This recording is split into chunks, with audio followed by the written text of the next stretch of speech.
حضرت سیدنا سعد بن ابی وقاص رضی اللہ تعالی عنہ روایت کرتے ہیں کہ حضرت عمر بن خطاب رضی اللہ تعالی عنہ نے نبی کریم صلی اللہ تعالی علیہ وآلہ وسلم کی بارگاہ میں حاضری کی اجازت چاہی، اور اس وقت نبی کریم صلی اللہ تعالی علیہ وسلم کی بارگاہ میں قبیلہ قریش کی کچھ عورتیں موجود تھیں، اور آپ علیہ السلام سے سوالات بھی کر رہی تھیں اور کثرت کے ساتھ سوال کر رہی تھیں، اور ان کی آوازیں بھی بلند تھیں، اور وہ آوازیں اتنی بلند تھی کہ جو نبی کریم صلی اللہ تعالیٰ علیہ وآلہ وسلم پر بلند ہو رہی تھی۔ یہ حضور علیہ السلام کی شفقت و مہربانی تھی کہ آپ علیہ السلام ان کی گفتگو سن رہے تھے، ان کی باتوں کو سن رہے تھے۔ جب حضرت عمر رضی اللہ تعالیٰ عنہ نے اندر داخل ہونے کی اجازت چاہی تو یہ ساری کی ساری خواتین جو تھیں وہ پردے کے اندر چلی گئیں، اور نبی کریم صلی اللہ تعالیٰ علیہ وآلہ وسلم نے حضرت عمر رضی اللہ تعالیٰ عنہ کو اندر داخل ہونے کی اجازت دی۔ جب حضرت عمر رضی اللہ تعالیٰ عنہ اندر داخل ہوئے تو نبی کریم صلی اللہ تعالیٰ علیہ وآلہ وسلم ہنس رہے تھے، آپ کی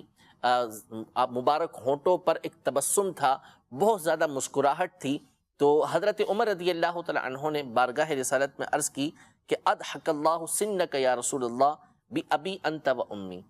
یا رسول اللہ میرے ماں باپ آپ پر قربان، اللہ تبارک و تعالیٰ آپ کو ہمیشہ ہنستا رکھے۔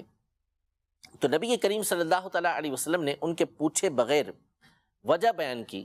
کہ آپ علیہ السلام اتنا کیوں مسکرا رہے تھے، کیوں آپ علیہ السلام کے چہرہ مبارکہ پر اتنا تبسم تھا۔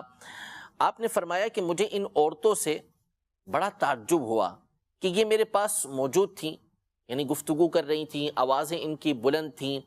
اور بہت زیادہ گفتگو کر رہی تھیں، میرے پاس موجود تھیں، لیکن جیسے ہی انہوں نے تمہاری آواز سنی تو فوراً پردے کی طرف بھاگ گئیں۔ حضرت عمر رضی اللہ تعالیٰ عنہ نے عرض کی انت احق ان یہبن یا رسول اللہ صلی اللہ تعالیٰ علیہ وسلم، یا رسول اللہ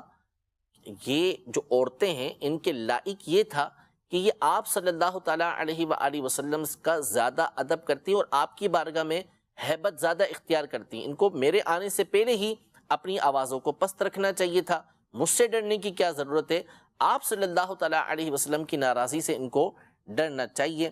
پھر اس کے بعد حضرت عمر رضی اللہ تعالیٰ عنہ ان عورتوں کی طرف متوجہ ہوئے اور ان سے کہا کہ اے اپنی جان کی دشمنوں، تم مجھ سے ڈرتی ہو، مجھ سے ہیبت رکھتی ہو، نبی کریم صلی اللہ تعالیٰ علیہ وسلم کی ناراضی سے نہیں ڈرتی۔ تو ان خواتین نے کہا کہ رسول اللہ صلی اللہ تعالیٰ علیہ وآلہ وسلم تو نرم ہیں اور تم ان کے مقابلے میں بڑے سخت ہو، یعنی حضرت عمر رضی اللہ تعالیٰ عنہ کی سختی اور جلال مشہور تھا۔ تو نبی کریم صلی اللہ تعالیٰ علیہ وآلہ وسلم نے ان عورتوں کی بات سنی کہ انہوں نے حضرت عمر رضی اللہ تعالیٰ عنہ سے یہ کہا تھا کہ حضور علیہ السلام کے سامنے تو ہم گفتگو کر رہے تھے اس لیے کہ حضور علیہ السلام کے اندر نرمی پائی جاتی ہے اور آپ ان کے مقابلے میں بڑے سخت ہیں۔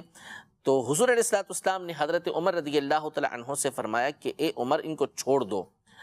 اس ذات کی قسم کہ جس کے قبضہ قدرت کے اندر میری جان ہے،